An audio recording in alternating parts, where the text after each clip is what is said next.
عزیز القدر سامعین اکرام، سلام مسنون۔ یہ ہمارا فریضہ ہے کہ ہم اپنے بزرگوں کو یاد کریں، ان کے ناموں اور کارناموں کو زندگی عطا کریں۔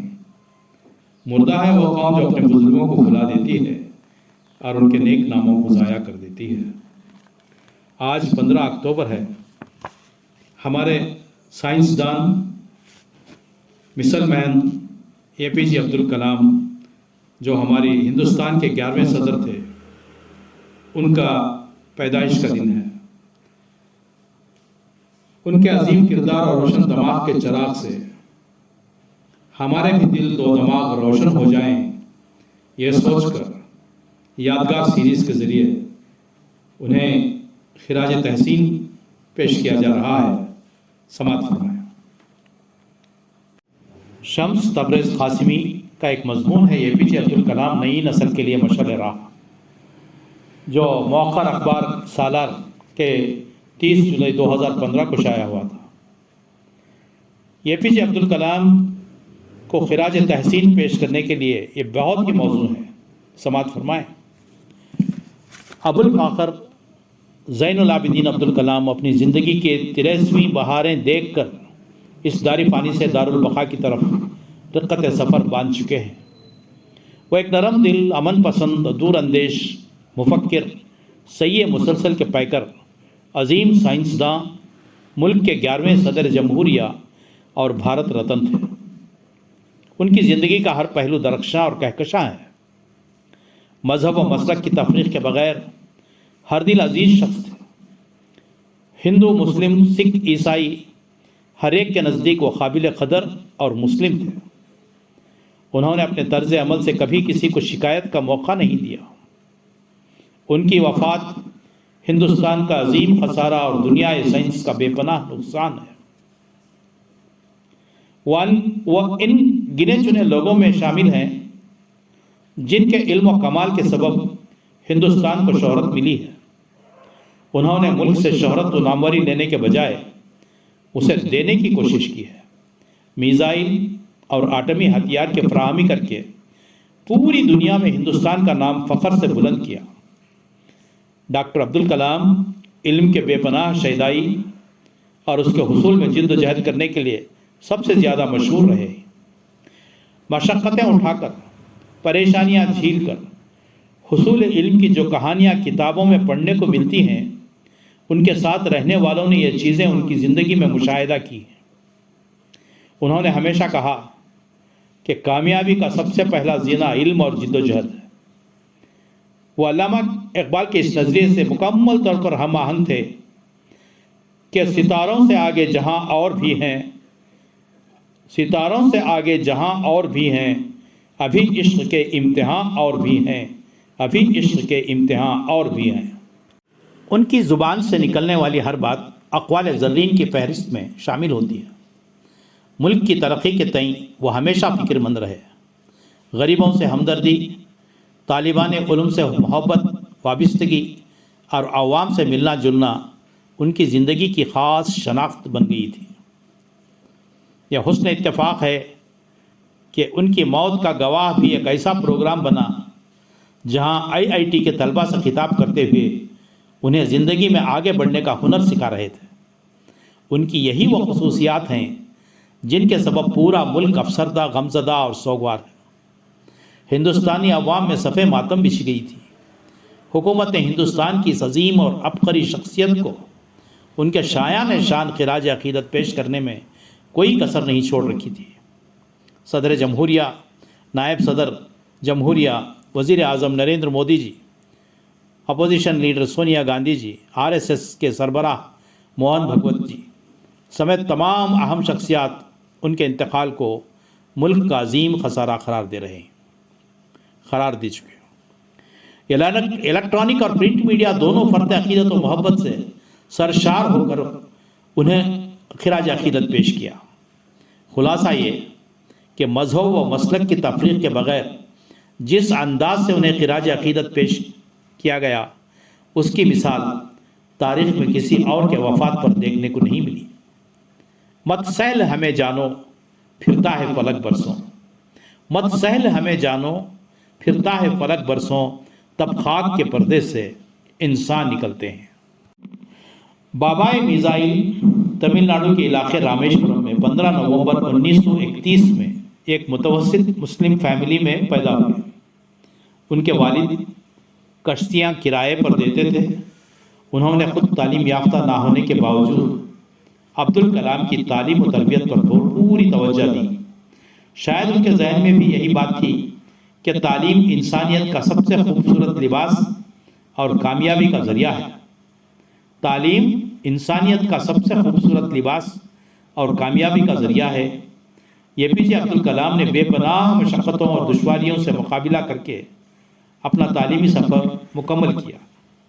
شروع میں اسکول کی فیس ادا کرنے کے لیے انہوں نے علاقے میں اخبار فروشی کا پیشہ بھی اختیار کیا، لیکن ان مشکلات اور غربت کے باوجود اپنا تعلیمی سلسلہ منقطع نہیں کیا۔ مدراس انسٹیٹیوٹ آف ٹیکنالوجی سے گریجویشن کیا۔ اس کے بعد کرافٹ کی خلائی منصوبے میں تحقیقی کام کرنا شروع کیا۔ 1974 میں انہوں نے سب سے پہلے ہندوستان کا ایٹم بم کا تجربہ کیا، جس کے بعد انہیں بابائے میزائل کا لقب دیا گیا، اور عظیم سائنسی خدمات کے نتیجے میں 1997 میں ملک سے سب سے بڑے اعزاز بھارت رتن سے نوازا گیا۔ 2002 عیسوی میں وہ ہندوستان کے 11ویں صدر جمہوریہ بنائے گئے۔ ہندوستان کے صدر جمہوریہ کے بارے میں یہ سمجھا جاتا ہے کہ وہ بڑا اسٹیمپ ہوتا ہے۔ ان کے پاس کسی طرح کا کوئی اختیار نہیں ہوتا ہے۔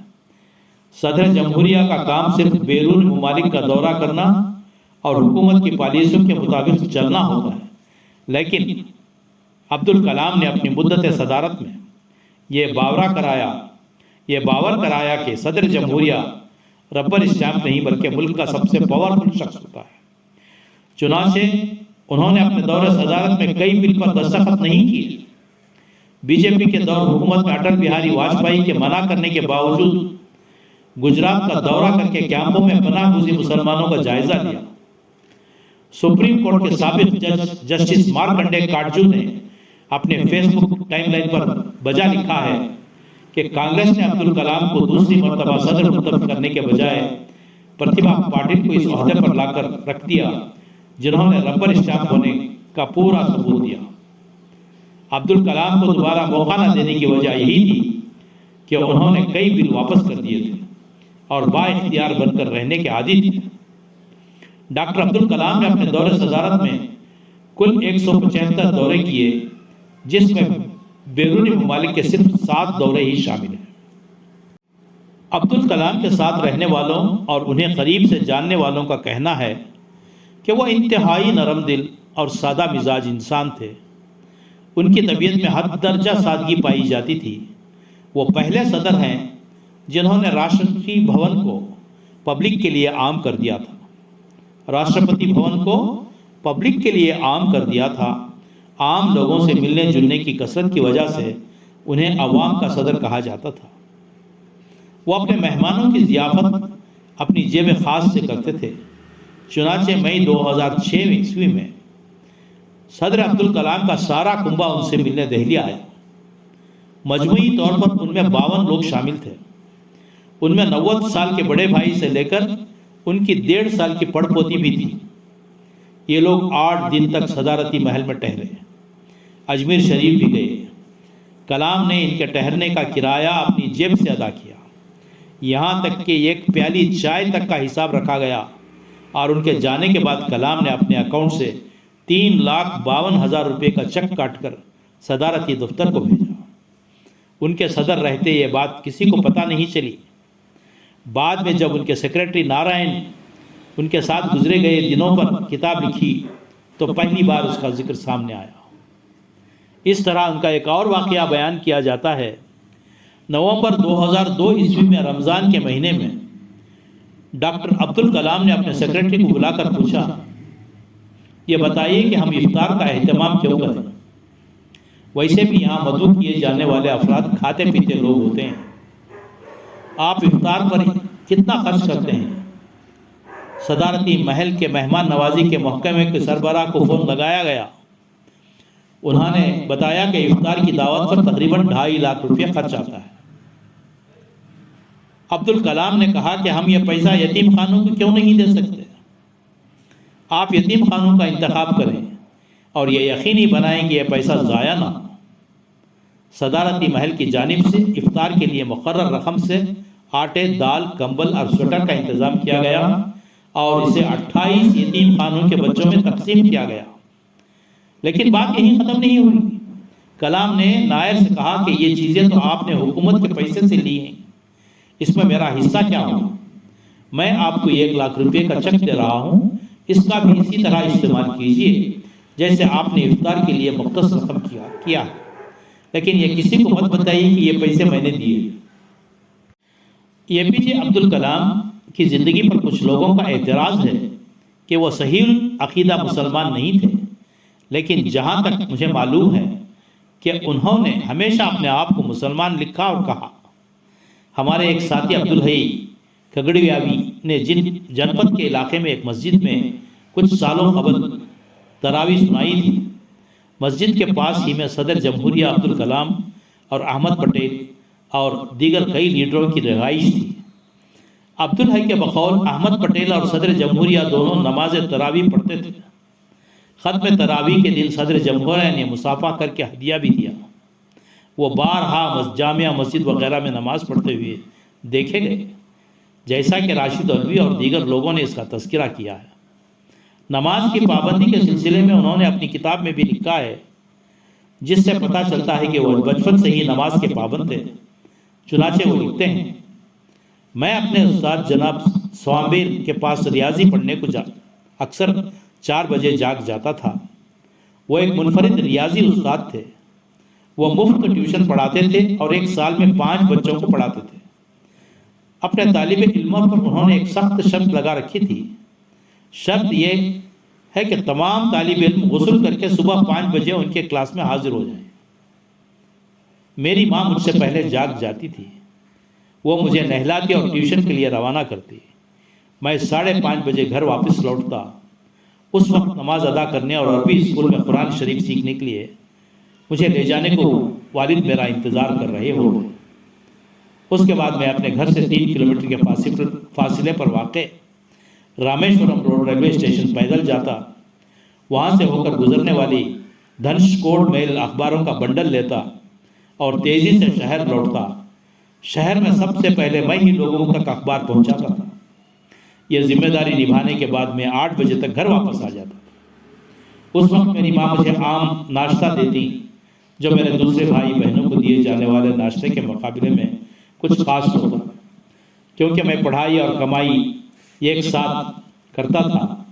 اسکول کی چھٹی کے بعد شام کو میں پھر گاہکوں سے بقایا رقم کی وصولی کے لیے نکل پڑتا۔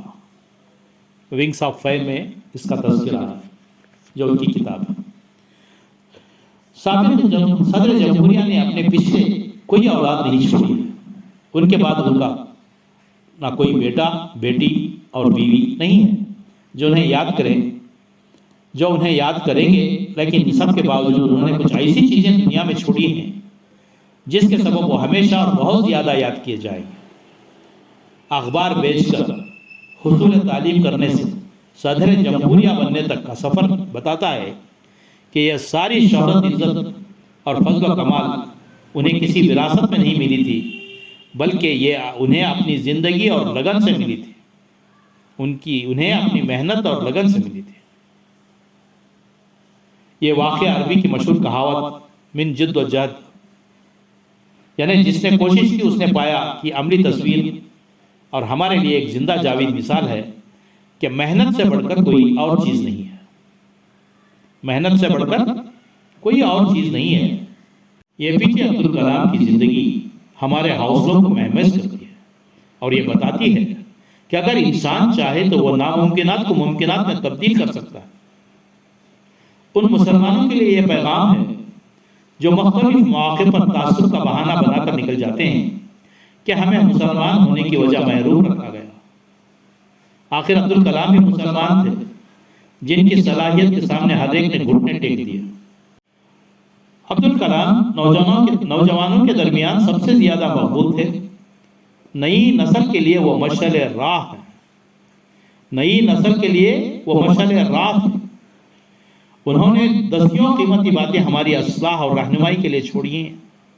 آئیے ہم ان کی چند باتیں اس مضمون کے اختتام میں آپ کو بتاتے ہیں۔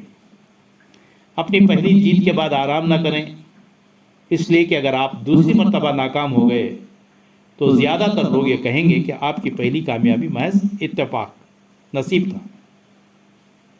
اپنی پہلی جیت کے بعد آرام نہ کریں، اس لیے کہ اگر آپ دوسری مرتبہ ناکام ہو گئے تو زیادہ لوگ یہ کہیں گے کہ آپ کی پہلی کامیابی محض ایک اتفاق نصیب تھا۔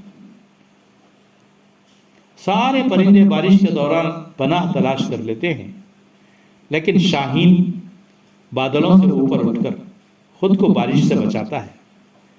مسائل تو یکساں ہیں، لیکن ذہنیت اصل فرق پیدا کرتی ہے۔ سارے پرندے بارش کے دوران پناہ تلاش کر لیتے ہیں، لیکن شاہین بادلوں سے اوپر اٹھ کر خود کو بارش سے بچاتا ہے۔ مسائل تو یکساں ہیں، لیکن ذہنیت اصل فرق پیدا کرتی ہے۔ اگر کامیابی حاصل کرنے کا میرا ارادہ انتہائی مضبوط ہو تو ناکامی مجھ پر غلبہ نہیں پا سکتی۔ اگر کامیابی حاصل کرنے کا میرا ارادہ انتہائی مضبوط ہو تو ناکامی مجھ پر غلبہ نہیں پا سکتی۔ ایک انسان کو زندگی میں دشواریوں کی بھی ضرورت ہے، اس لیے کہ کامیابی کا لطف تبھی آتا ہے جب دشواریاں بھی رہی ہوں۔ ایک انسان کو زندگی میں دشواریوں کی بھی ضرورت ہے، اس لیے کہ کامیابی کا لطف تبھی آتا ہے جب دشواریاں بھی رہی ہوں۔ خواب دیکھیے، خواب دیکھیے اور خواب دیکھیے، اس لیے کہ خواب فکر کو مہمیز کرتے ہیں اور فکر عمل کو۔ خواب وہ نہیں ہیں جو ہم سوئی ہوئی حالت میں دیکھتے ہیں، بلکہ خواب وہ ہیں جو آپ کو سونے نہیں دیتے۔ خواب دیکھیے، خواب دیکھیے اور خواب دیکھیے، اس لیے کہ خواب فکر کو مہمیز کرتے ہیں اور فکر عمل کو۔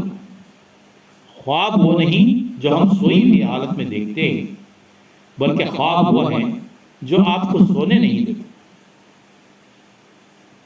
آپ کی زندگی میں پریشانیاں اس لیے نہیں آتی کہ وہ آپ کو برباد کر دیں، بلکہ وہ اس لیے آتی ہیں کہ آپ اپنی خوابیدہ صلاحیتوں اور قوتوں کا ادراک کر سکیں، دشواریوں کو بتائیں کہ ہم بھی کم دشوار نہیں۔ آپ کی زندگی میں پریشانیاں اس لیے نہیں آتی کہ آپ کو برباد کر دیں، بلکہ وہ اس لیے آتی ہیں کہ آپ اپنی خوابیدہ صلاحیتوں اور قوتوں کا ادراک کر سکیں، دشواریوں کو بتائیں کہ آپ بھی کم دشوار نہیں۔ اپنے کام سے محبت کیجیے، اپنی کمپنی سے نہیں، اس لیے کہ آپ کو نہیں معلوم کہ کب آپ کی کمپنی آپ سے محبت کرنا چھوڑ دے۔ اپنے کام سے محبت کیجیے، اپنی کمپنی سے نہیں، اس لیے کہ آپ کو نہیں معلوم کہ کب آپ کی کمپنی آپ سے محبت کرنا چھوڑ دے۔ میں ایک ہینڈسم آدمی نہیں ہوں، لیکن میں اپنا ہاتھ اس شخص کی طرف بڑھا سکتا ہوں جسے مدد کی ضرورت ہو۔ خوبصورتی دل میں ہوتی ہے، چہرے میں نہیں۔ میں ایک ہینڈسم آدمی نہیں ہوں، لیکن میں اپنا ہاتھ اس شخص کی طرف بڑھا سکتا ہوں جسے مدد کی ضرورت ہو۔ خوبصورتی دل میں ہوتی ہے، چہرے میں نہیں۔ آئیے آپ کو قائد کی تعریف بتاؤں۔ اس کے اندر فکر اور جذبہ پایا جانا چاہیے۔ اسے پریشانیوں سے خائف نہیں ہونا چاہیے، اس کے بجائے اسے یہ معلوم ہونا چاہیے کہ وہ ان پریشانیوں کو شکست کیسے دے سکتا ہے۔ سب سے اہم یہ کہ وہ اپنے کام کے تئیں ایماندار اور دیانتدار ہو۔ آئیے آپ کو قائد کی تعریف بتاؤں۔ اس کے اندر فکر اور جذبہ پایا جانا چاہیے، اسے پریشانیوں سے خائف نہیں ہونا چاہیے، اس کے بجائے اسے یہ معلوم ہونا چاہیے کہ وہ ان پریشانیوں کو شکست کیسے دے سکتا ہے۔ سب سے اہم یہ کہ وہ اپنے کام کے تئیں ایماندار اور دیانتدار ہو۔ APJ عبدالکلام کی جانب سے دیے گئے یہ بے قیمت تحفے، جسے اپنا کر ہم زندگی میں کامیابی کی شاہراہ پر گامزن ہو سکتے ہیں، اپنا مستقبل روشن اور تابناک بنا سکتے ہیں۔ جان کر من جملہ آسان و میخانہ مجھے، جان کر جملہ خاصان و میخانہ مجھے، مدتوں رویا کریں گے جام و پیمانہ مجھے، مدتوں رویا کریں گے جام و پیمانہ مجھے۔ یہ شعر بھی ان کی زندگی میں صادق آتا ہے۔ وہی جہاں ہے تیرا جس کو تو کرے پیدا، وہی جہاں ہے تیرا جس کو تو کرے پیدا، یہ سنگ و خشت نہیں جو تیری نگاہ میں ہے۔ یہ رہا APJ عبدالکلام کی شخصیت کا گلدستہ، جس کی خوشبو سے سارا ہندوستان اور سارے نوجوان کے دماغوں میں اس گلدستے کی مہکتی رہے گی۔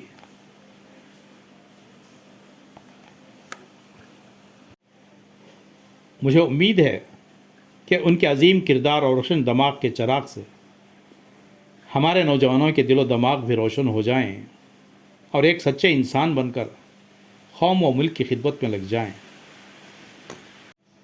یادگار سیریز سے پیش کی گئی اس خراج تحسین جو APJ عبدالکلام کے شایان شان ہے، اگر پسند آئی ہو تو اپنے فیملی، دوست و احباب میں، نوجوانوں میں خصوصاً شیئر کریں۔